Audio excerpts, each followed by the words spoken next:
ಮೊದಲೆಲ್ಲ ಚೆನ್ನಾಗೇ ಇತ್ತು. ಎಲ್ಲಿವರೆಗೂ ಅಂತ ಅಂದ್ರೆ ಪೆಟ್ರೋಲ್ ಡೀಸೆಲ್ ಸಿಗೋವರೆಗೂ. ಪೆಟ್ರೋಲ್ ಡೀಸೆಲ್ ಸಿಗೋವರೆಗೂ ಮತ್ತೆ ಪೆಟ್ರೋಲ್ ಡೀಸೆಲ್ ಇಂಧನದ ಆಧಾರದಲ್ಲಿ ನಡೆಯುವಂತ ವಾಹನಗಳು ಬರೋವರೆಗೂ ಎಲ್ಲಾನು ಚೆನ್ನಾಗೇ ಇತ್ತು. ಅವಾಗೇನಿತ್ತು, ಈ ಭಾಗದವರು, ಯುರೋಪ್ ಭಾಗದವ್ರು ಏನ್ ಮಾಡ್ತಾ ಇದ್ರು, ಜಗತ್ತನ್ನ ಆಳ್ತಾ ಇದ್ರು, ವಸಾಹತುಗಳನ್ನ ಮಾಡ್ಕೊಂಡಿದ್ರು. ಪೋರ್ಚುಗೀಸರು, ಬ್ರಿಟಿಷರು, ಆಮೇಲೆ ಸ್ವೀಡಿಷರು, ಡಚ್ರು, ಇವರೆಲ್ಲರೂ ಬಂದು ಬೇರೆ ಬೇರೆ ಬೇರೆ ಬೇರೆ ದೇಶಗಳನ್ನ ವಸಾಹತುಗಳನ್ನಾಗಿ ಮಾಡ್ಕೊಂಡು ಆಳ್ತಾ ಇದ್ರು. ಅದಾದ್ಮೇಲೆ ಇವ್ರು ವಾಪಸ್ ಹೋಗ್ತಾರೆ. ವಾಪಸ್ ಹೋದ್ಮೇಲೆ ಏನಾಗತ್ತೆ ಅಂತ ಅಂದ್ರೆ ಕೈಗಾರಿಕಾ ಕ್ರಾಂತಿ ಆಗತ್ತೆ. ವಾಹನಗಳನ್ನ ಸಿದ್ಧಪಡಿಸ್ತಾರೆ. ವಾಹನಗಳಿಗೆ ಆಯಿಲ್ ಬೇಕಾಗತ್ತೆ. ಆಯಿಲ್ಗಳನ್ನ ಹುಡುಕ್ತಾರೆ. ಸಿಗುತ್ತೆ ಜಗತ್ನಲ್ಲಿ ಅತಿ ಹೆಚ್ಚು ಆಯಿಲ್ ಇದ್ದಂತ ಏರಿಯಾ ಇದು ಅಂತ ಗೊತ್ತಾಗತ್ತೆ. ಸರಿ, ಇದ್ರ ಜೊತೆನೆ 1904 ಅಥವಾ 5ರಿಂದ 1908 ಅಲ್ವಾ ಮೊದಲನೇ ವಿಶ್ವಯುದ್ಧ ನಡೆದಿರೋದು. ಓಕೆ, ಮೊದಲ ವಿಶ್ವಯುದ್ಧ ನಡೆಯುತ್ತೆ. ಆ ಟೈಮಲ್ಲಿ ಈ ದೇಶಗಳು ಏನಾಗತ್ತಂತ ಅಂದ್ರೆ ಸ್ವಲ್ಪ ಬಡತನ ಕಿಳಿಯುತ್ತೆ. ಯಾಕಂದ್ರೆ ಇಲ್ಲಿ ಜರ್ಮನಿ ವಿರುದ್ಧ ಇವೆಲ್ಲ ದೇಶಗಳು ಹೋರಾಟ ಮಾಡುತ್ತೆ. ಓಕೆ, ಸೊ ಜರ್ಮನಿ ಅವಾಗ ಏನಾಗುತ್ತೆ, ಸೋಲುತ್ತೆ. ಜರ್ಮನಿ ಸೋತ್ ಮೇಲೆ ಅದನ್ನ ಏನ್ ಮಾಡ್ತಾನೆ ಹಿಟ್ಲರ್, ನಾನು ನಿಮ್ಮನ್ನೆಲ್ಲ ಗೆಲ್ಲಿಸ್ತೀನಿ, ಬನ್ರಿ ಇನ್ನೊಂದ್ಸರಿ ಅವ್ರ ಮೇಲೆ ದಾಳಿ ಮಾಡೋಣ ಅಂತ ಹೇಳಿ ಸ್ಟಾರ್ಟ್ ಮಾಡ್ತಾನೆ ಯುದ್ಧ. ಇವನ್ ಜೊತೆ ಇಲ್ಲಿ ಇಟಲಿಯ ಮುಸೋಲಿನಿ ಸೇರ್ಕೊಳ್ತಾನೆ. ಹಾಗೇನೆ ಇವ್ರ ಜೊತೆ ಜಪಾನ್ ಸೇರ್ಕೊಳ್ಳುತ್ತೆ. ಇವರೆಲ್ಲರೂ ಕೂಡ ಹೋಗಿ ಈ ಅಕ್ಕಪಕ್ಕದಲ್ಲಿರುವಂತ ದೇಶಗಳ ಜೊತೆ ಯುದ್ಧ ಮಾಡೋಕ್ ಸ್ಟಾರ್ಟ್ ಮಾಡ್ತಾರೆ. ಸೊ ಇದೇ ಟೈಮಲ್ಲಿ ಅಮೆರಿಕದವರು ಶಸ್ತ್ರಾಸ್ತ್ರಗಳನ್ನ ರೆಡಿ ಮಾಡ್ತಾರೆ. ಇವ್ರಿಗೆಲ್ರಿಗೂ ಮಾರಾಟ ಮಾಡ್ತಾರೆ. ತುಂಬಾ ಶ್ರೀಮಂತರಾಗ್ತಾರೆ.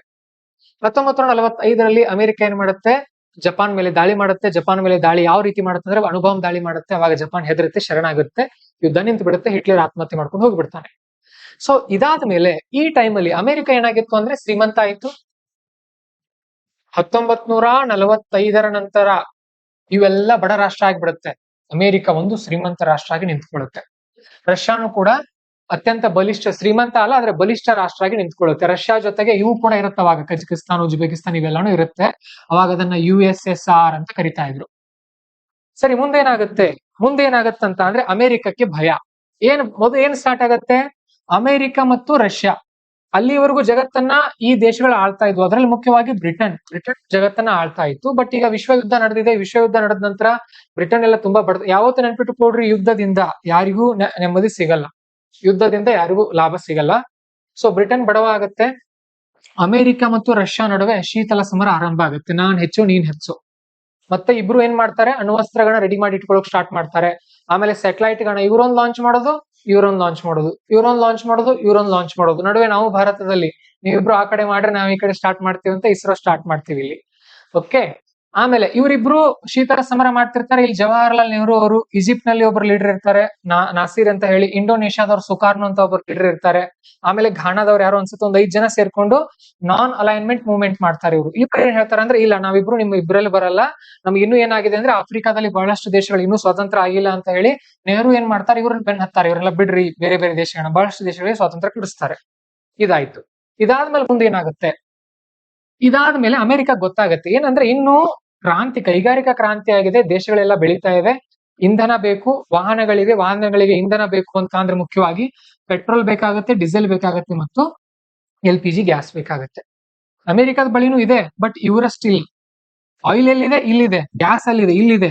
ಸೊ ಅಮೆರಿಕ ಉದ್ದೇಶ ಏನ್ ಮಾಡುತ್ತೆ, ಅಮೆರಿಕ ಹೋಗುತ್ತೆ ಈ ಭಾಗಕ್ಕೆ. ಏನ್ ಹೇಳುತ್ತೆ ಇಲ್ಲಿ ಹೋಗಿ, ನೀವೇನ್ ಮಾಡ್ರಿ ವ್ಯವಹಾರ, ಡಾಲರ್ ಅಲ್ಲಿ ಮಾಡ್ರಿ. ಯಾವ್ದ್ರಲ್ಲಿ ವ್ಯವಹಾರ ಮಾಡ್ರಿ ಅಂದ್ರೆ ಡಾಲರ್ ವ್ಯವಹಾರ ಮಾಡ್ಬೇಕು. ಓಕೆ, ಅವಾಗ ಅವ್ರೇನ್ ಹೇಳ್ತಾರೆ, ಇವರು ಕೆಲವೊಬ್ರು ಸೌದಿ ಅರೇಬಿಯಾ ಇರ್ಬೋದು, ಆಮೇಲೆ ಕುವೈತ್, ಯೆಮೆನ್, ಇವೆಲ್ಲ ಸಣ್ಣ ದೇಶ, ಸರಿ ನಾವು ನಿಮಗೆ ಡಾಲರ್ ವ್ಯವಹಾರ ಮಾಡ್ತೀವಿ, ಬಟ್ ನೀವು ನಮಗೇನ್ ಮಾಡ್ತೀರಿ, ನಾವು ನಿಮಗೆ ಸಪೋರ್ಟ್ ಕೊಡ್ತೀವಿ, ನಾವು ನಿಮಗೆ ಆರ್ಮಿಯಿಂದ ಸಪೋರ್ಟ್ ಮಾಡ್ತೀವಿ, ನಿಮ್ಗೆ ಯಾರಾದ್ರೂ ಏನಾದ್ರು ತೊಂದರೆ ಕೊಟ್ರೆ ನಾವಿರ್ತೀವಿ.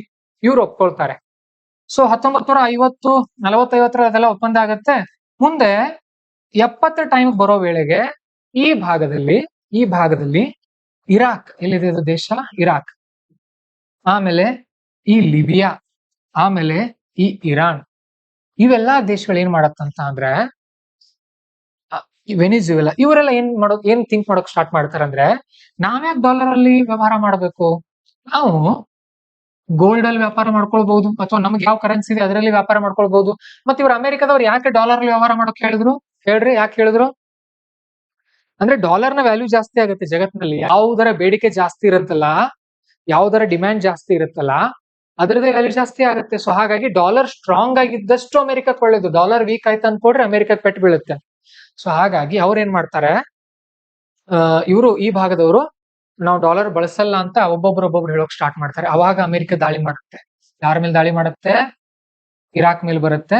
ಸೊ ಇರಾಕ್ನ ಸದ್ದಾಂ ಹುಸೇನ್ ಅನ್ನ ತಗೊಂಡು ಹೋಗಿ ಗಲ್ಲಿಗೇರ್ಸುತ್ತೆ. ಯಾಕೆ? ನೀನು ಇರಾನ್ ಇರಾಕ್ ಯುದ್ಧಗಳು ನಡೆಯುತ್ತೆ ಆ ಟೈಮಲ್ಲಿ. ಓಕೆ, ಆಮೇಲೆ ಇನ್ನೂ ಒಂದು ಟೆಕ್ನಿಕ್ ಮಾಡ್ತಾರೆ ಇವ್ರು. ಅದನ್ನೊಂದು ನಾನು ಹೇಳ್ಬೇಕು ನಿಮಗೆ. ಇಲ್ಲಿ ನೋಡಿ, ಇಲ್ಲೊಂದು ಏರಿಯಾ ಇದೆ, ಇಲ್ಲಿ ಜೆರುಸಲೇಮ್ ಅಂತ ಬರುತ್ತೆ. ಓಕೆ, ಇಲ್ಲಿ ಈ ಏರಿಯಾದಲ್ಲಿ ಜೆರುಸಲೇಮ್ ಅನ್ನುವಂತ ಒಂದು ಪ್ಲೇಸ್ ಇದೆ. ಈ ಜೆರುಸಲೇಮ್ ಪ್ಲೇಸ್ ನ ವಿಶೇಷತೆ ಏನಂದ್ರೆ, ಇಲ್ಲಿ ಇಸ್ಲಾಂ ಧರ್ಮ ಹುಟ್ಟಿತ್ತು, ಹಾಗೇನೆ ಕ್ರಿಶ್ಚಿಯನ್ ಧರ್ಮ ಹುಟ್ಟಿತ್ತು, ಹಾಗೇನೆ ಜಿವಿಶ್ ಅಲ್ವಾ, ಯಹೂದಿ, ಇಸ್ಲಾಂ, ಕ್ರಿಶ್ಚಿಯನ್ ಮತ್ತು ಯಹೂದಿ, ಈ ಮೂರೂ ಧರ್ಮಗಳು ಹುಟ್ಟಿದ್ದಂತಹ ಪ್ಲೇಸ್ ಇದು. ಓಕೆ, ಸೊ ಇಲ್ಲಿ ಏನಾಗತ್ತೆ ಅಂತ ಅಂದ್ರೆ, ಬರ್ತಾ ಬರ್ತಾ ಇದು ಇಸ್ಲಾಂನ ಪ್ರಭಾವಕ್ಕೊಳಗಾಗಿ ಇಲ್ಲಿರುವಂತಹ ಯಹೂದಿಗಳು ಈ ಕಡೆ ಹೋಗಿ ಸೆಟ್ಲ್ ಆಗಿರ್ತಾರೆ ಇವರು, ಯಹೂದಿಗಳು. ಓಕೆ, ಯಹೂದಿಗಳು ಇಲ್ಲಿ ಹೋಗಿ ಸೆಟ್ಲ್ ಆಗಿರ್ತಾರೆ. ಇಲ್ಲಿ ಇರ್ತಾನಲ್ಲ ಹಿಟ್ಲರ್, ಆತ ಯಾರು ಇರ್ತಾನಂದ್ರೆ ಆತ ನಾಜಿ ಇರ್ತಾನೆ. ಸೊ ಆತ ಏನ್ ಮಾಡ್ತಿರ್ತಾರೆ, ಇವರನ್ನೇ ಕೊಲ್ತಿರ್ತಾನ ಆತ. ಹಾಗಾಗಿ ಎರಡನೇ ವಿಶ್ವಯುದ್ಧ ಮುಗಿಯುತ್ತಲ್ಲ 1945ರಲ್ಲಿ, ಇಲ್ಲಿರುವಂತಹ ಲೀಡರ್ಗಳು ಏನ್ ಥಿಂಕ್ ಮಾಡ್ತಾರ ಅಂದ್ರೆ, ಸುಮ್ನೆ ಯಹೂದಿಗಳನ್ನ ನಾವ್ ಇಟ್ಕೊಳ್ಳೋದು ಬೇಡ, ಇಲ್ಲಿ ತಗೊಂಡೋಗಿ ಹಾಕಿ ಬಿಡೋಣ. ಸೊ ಇಲ್ಲಿ ಆಕ್ಚುಲಿ ಇವ್ರು ಇಲ್ಲಿಂದ ಈ ಕಡೆ ಹೋಗಿ ಬಹಳ ವರ್ಷ ಆಗಿರುತ್ತೆ. ಈಗ ವಾಪಸ್ ತಂದು ಅವ್ರನ್ನ ಇಲ್ಲಿ ಬಿಟ್ಟು ಬಿಡ್ತಾರೆ. ಇಲ್ಲಿ ಪ್ಯಾಲೆಸ್ತೇನ್ ಅನ್ನುವಂತ ಒಂದು ದೇಶ ಇರುತ್ತೆ. ಆ ಪ್ಯಾಲೆಸ್ತೇನ್ ಅಲ್ಲಿ ಈಗಾಗಲೇ ಮುಸ್ಲಿಮರು ಇರ್ತಾರೆ. ಸೊ ಅಲ್ಲೇ ಇವರನ್ನ ಬಿಡ್ತಾರೆ. ಇವರಿಗೆ ಆರ್ಮಿ ಸಪೋರ್ಟ್ ಮಾಡುತ್ತೆ, ಅಮೆರಿಕ ಆರ್ಮಿ ಸಪೋರ್ಟ್ ಮಾಡುತ್ತೆ. ಹಂತ ಹಂತವಾಗಿ ಆ ಪ್ಯಾಲೆಸ್ತೇನ್ ಅನ್ನ ಸನದ್ ಮಾಡ್ತಾ ಇವ್ರು ಇಸ್ರೇಲ್ನವರೇ ಬೆಳೀತಾ ಹೋಗ್ತಾರೆ. ಸೊ ಹಾಗಾಗಿ ಇಲ್ಲಿರುವಂತಹ ಮುಸ್ಲಿಮರಿಗೆ ಇಸ್ರೇಲ್ ಮೇಲೆ ಸಿಟ್ಟು. ಯಾಕೆ ನೀವು ನಮ್ಮ ಜಾಗದಲ್ಲಿ ಬಂದು ಯಾಕೆ ತೊಂದರೆ ಮಾಡ್ತಾ ಇದೀರಿ ಅಂತ. ಇವ್ರು ಇಸ್ರೇಲ್ನವ್ರು ಏನ್ ಹೇಳ್ತಾರೆ, ಇಲ್ಲ ನಾವು ಮೊದಲು ಇಲ್ಲೇ ಇದ್ವಿ, ನೀವೇ ನಮ್ಮನ್ನ ಇಲ್ಲಿಂದ ಇಲ್ಲಿಗೆ ಓಡಿಸಿದ್ರಿ. ಅರ್ಥ ಆಯ್ತಾ? ಸೊ ಇಲ್ಲಿ ಯಾಕೆ ಇವರನ್ನ ತಂದು ಬಿಡ್ತಾರಂದ್ರೆ, ಈ ಭಾಗ ಶಾಂತಿಯಿಂದ ಇರಬೇಕು. ಇದೆಷ್ಟು ಅಶಾಂತಿಯಿಂದ ಇರುತ್ತಲ್ಲ ಅಷ್ಟು ಇವರು ನಮ್ಮ ಮಾತನ್ನ ಕೇಳ್ತಾರೆ. ಅಮೆರಿಕದ ಪ್ಲಾನ್ ಇದು. ಓಕೆ, ಸೊ ಇಲ್ಲಿ ಇರಾಕ್ ಏನ್ ಪ್ಲಾನ್ ಮಾಡುತ್ತೆ, ಸದ್ದಾಂ ಹುಸೇನ್ ಇರಬಹುದು ಇರಾಕ್ನವನು, ಆಮೇಲೆ ಈ ಲಿಬಿಯಾದ ಗಡಾಫಿ ಇರಬಹುದು, ಈ ಇರಾನ್ನವ್ರು ಇರಬಹುದು, ಆಮೇಲೆ ಈ ವೆನಿಜುಲಾದವರು. ಇವ್ರು ಏನ್ ಮಾಡ್ತಾರೆ, ಬರ್ತಾ ನಾವ್ ಯಾಕೆ ನಿಮ್ ಮಾತಿನ ಕೇಳೋದು, ಆಯಿಲ್ ನಮ್ದಿದೆ, ನಾವು ಯಾರಿಗೆ ಅವ್ರಿಗೆ ಕೊಡ್ತೀವಿ, ನಾವ್ ಎಷ್ಟು ಬೇಕು ಅಷ್ಟು ಕೊಡ್ತೀವಿ ಅಂತ ಕೇಳೋಕ್ ಸ್ಟಾರ್ಟ್ ಮಾಡ್ತಾರೆ. ಅವಾಗ ಅಮೆರಿಕ ಏನ್ ಮಾಡುತ್ತೆ, ಇರಾಕ್ ಸದ್ದಾಂ ಹುಸೇನ್ ಅನ್ನು ಕೂಡ ಮುಗಿಸುತ್ತೆ, ಲಿಬಿಯಾದಲ್ಲೂ ಕೂಡ ಆಂತರಿಕ ದಂಗೆ ಹೇಳೋ ತರ ನೋಡ್ಕೊಳ್ಳುತ್ತೆ. ಈಗ ಇರಾನ್ ಮೇಲೆ ದಾಳಿ ಮಾಡ್ತಾ ಇದೆ. ಯಾಕಂದ್ರೆ ಇರಾನ್ ಅಮೆರಿಕದ ಮಾತನ್ನ ಕೇಳ್ತಾ ಇಲ್ಲ. ಆಮೇಲೆ ಇರಾನ್ ಏನ್ ಮಾಡ್ತಾ ಇದೆ ಅಂತ ಅಂದ್ರೆ, ನ್ಯೂಕ್ಲಿಯರ್ ವೆಪನ್ ಗಳನ್ನ ರೆಡಿ ಮಾಡ್ಕೊಳ್ತಾ ಇದೆ. ಅಕಸ್ಮಾತ್ ಇರಾನ್ ಬಳಿ ನ್ಯೂಕ್ಲಿಯರ್ ವೆಪನ್ಸ್ ರೆಡಿ ಆಯ್ತು ಅನ್ಕೊಡ್ರಿ, ಇವ್ರು ಯಾರಿಗೂ ಹೆದರಲ್ಲ. ಅವಾಗ ನೆನ್ಪಿಟ್ಕೊಡ್ರಿ, ಈಗ ನಾವ್ ಯಾರಿಗಾದ್ರೂ ಹೆದರ್ತೀವ, ಭಾರತದವರು ಯಾರಿಗೂ ಹೆದರಲ್ಲ. ನಾವ್ ಯಾಕೆ ಹೇಳ್ರಿ, ನಮ್ ಬಳಿ ಕೂಡ ಅಣ್ವಸ್ತ್ರ ಇದೆ. ಅಕಸ್ಮಾತ್ ಇದು ಅಣ್ವಸ್ತ್ರ ಇರ್ತಿರ್ಲಿಲ್ಲ ಅನ್ಕೊಡ್ರಿ, ನಾವು ಪಾಕಿಸ್ತಾನಕ್ಕೆ ಹೆದರಿ ಕುತ್ಕೊಳ್ಬೇಕಾಗ್ತಾ ಇತ್ತು. ಓಕೆ, ಇಂದಿರಾ ಗಾಂಧಿ ಅವರು ಪ್ರಧಾನಿ ಇದ್ದಾಗ ಗುಪ್ತವಾಗಿ ಅದನ್ನ ರೆಡಿ ಮಾಡಿಸಿ, ಅಟಲ್ ಬಿಹಾರಿ ವಾಜಪೇಯಿ ಅವರು ಯಾವಾಗ ಪ್ರಧಾನಿ ಆದ್ರೂ ಚೆಕ್ ಮಾಡಿ ಕನ್ಫರ್ಮ್ ಮಾಡಿ ಇಟ್ಕೊಂಡ್ ಬಿಟ್ರು, ನಮಗ್ ಬಾಂಬ್ ಇದೆ ಅಂತ ಹೇಳಿ. ಓಕೆ, ಅದಿರ್ಲಿಲ್ಲ ಅಂದ್ರೆ ತೊಂದರೆ ಆಗ್ತಾ ಇತ್ತು. ಸೊ ಈಗ ಇರಾನ್ ರೆಡಿ ಮಾಡ್ಕೊಳ್ತಾ ಇದೆ. ಈ ಭಾಗದಲ್ಲಿ ಇರುವಂತ ಯಾವ ದೇಶಗಳ ಬಳಿನೂ ಕೂಡ ಅಣ್ವಸ್ತ್ರ ಇಲ್ಲ. ಇವ್ರು ರೆಡಿ ಮಾಡ್ಕೊಂಡ್ರೆ ತೊಂದರೆ ಆಗುತ್ತೆ ಅಂತ ಹೇಳಿ ಅಮೆರಿಕದವ್ರು ಏನ್ ಮಾಡ್ತಿರ್ತಾರೆ, ಇವ್ರ ಮೇಲೆ ದಾಳಿ ಮಾಡ್ತಿರ್ತಾರೆ. ಇಷ್ಟೇ. ಇರಾನ್ನವರು ಅಮೆರಿಕದವ್ರಿಗೆ ಏನೂ ತೊಂದರೆ ಮಾಡಿಲ್ಲ. ಇರಾನ್ನವರು ಈ ಭಾಗದಲ್ಲಿರೋರ್ಗೆ ಯಾರೂ ತೊಂದರೆ ಮಾಡಿಲ್ಲ. ಬಟ್ ಇರಾನ್ ನ್ಯೂಕ್ಲಿಯರ್ ಪವರ್ಫುಲ್ ರಾಷ್ಟ್ರ ಆಗುತ್ತೆ ಅಂತ ಹೇಳಿ ಅಮೆರಿಕ ಆತರ ಮಾಡುತ್ತೆ. ಇನ್ನೊಂದು ಇಲ್ಲಿ ಏನ್ ಸಮಸ್ಯೆ ಇದೆ ಅಂತ ಅಂದ್ರೆ, ಇಲ್ಲಿ ಎರಡು ರೀತಿಯ ಮುಸ್ಲಿಮರು ಇದ್ದಾರೆ. ಒಂದು ಸುನ್ನಿ ಅಂತ ಹೇಳಿ, ಮತ್ತೊಬ್ರು ಶಿಯಾ ಅಂತ ಹೇಳಿ. ನೆನ್ಪಿಟ್ಕೊಡ್ರಿ, ಒಬ್ರು ಸುನ್ನಿ ಮತ್ತೊಬ್ರು ಶಿಯಾ.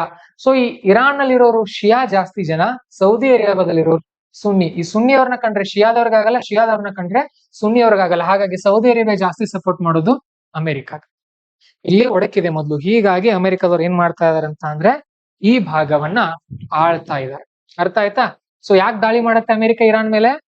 ಇರಾನ್ ಅವರು ನ್ಯೂಕ್ಲಿಯರ್ ವೆಪನ್ ಅನ್ನ ರೆಡಿ ಮಾಡ್ಕೊಳ್ತಾ ಇದಾರೆ.